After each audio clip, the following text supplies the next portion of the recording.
ఈ ప్రశ్న ప్రజల మనసుల్లో ఉన్నది అడగక తప్పట్లేదు సార్.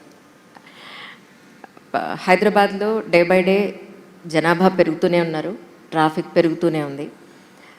మీరేమో చౌరస్తాలన్నీ క్లోజ్ చేసేసి ఎక్కడో యూటర్న్లు ఇచ్చారు. ఇన్స్టాగ్రామ్లో రీల్స్ కూడా వచ్చాయి ఏంటంటే యూటర్న్ ఎక్కడ తీసుకోవాలి బాబు అంటే ఆ రోజు డే అంతా అయిపోతుంది అన్నట్టు.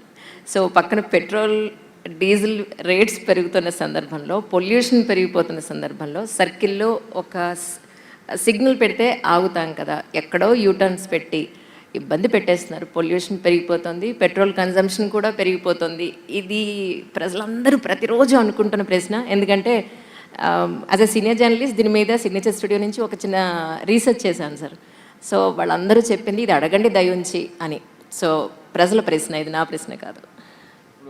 ఈ ప్రశ్నకు జవాబు, ఒక ట్రాఫిక్లో నేను 3 సంవత్సరాల కన్నా ఎక్కువ పనిచేశాను ట్రాఫిక్ అడిషనల్ సిపిగా.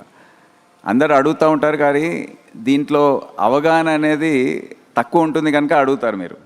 ఇప్పుడు ఒక జంక్షన్ ఉంటుంది, అక్కడ సిగ్నల్ పడింది అనుకోండి, జూబ్లీస్ చెక్ పోస్ట్ తీసుకోండి, ఆర్ ఈవెన్ ముందు కేసీపీ జంక్షన్ అని మీకు అవగాహన ఉందా? కేసీపీ జంక్షన్ తాజ్ కృష్ణ నుండి కిందికి వచ్చి అక్కడ సిగ్నల్స్ ఉండేది ముందు. అది ఏం జరిగేదంటే ఎవరైతే అక్కడ క్యూలో ఉన్నారో 3 సిగ్నల్స్ మారితే కానీ వాళ్ళు జంక్షన్ దాటే పరిస్థితి లేదు. సో వాళ్ళు ఏం చేశారు, ట్రాఫిక్ ముందు స్ట్రైట్ వచ్చేసి ముందు వెళ్ళి యూటర్న్ తీసుకొని మళ్ళీ తిప్పుకొని వచ్చేయండి, ఫ్రీ ఫ్లో ఉంటుంది అని అటువంటి ఆలోచనతో చేయడం జరిగింది. You are crossing the junction in lesser time. So ఇది ఊరికే చేయరండి ట్రాఫిక్ వాళ్ళు.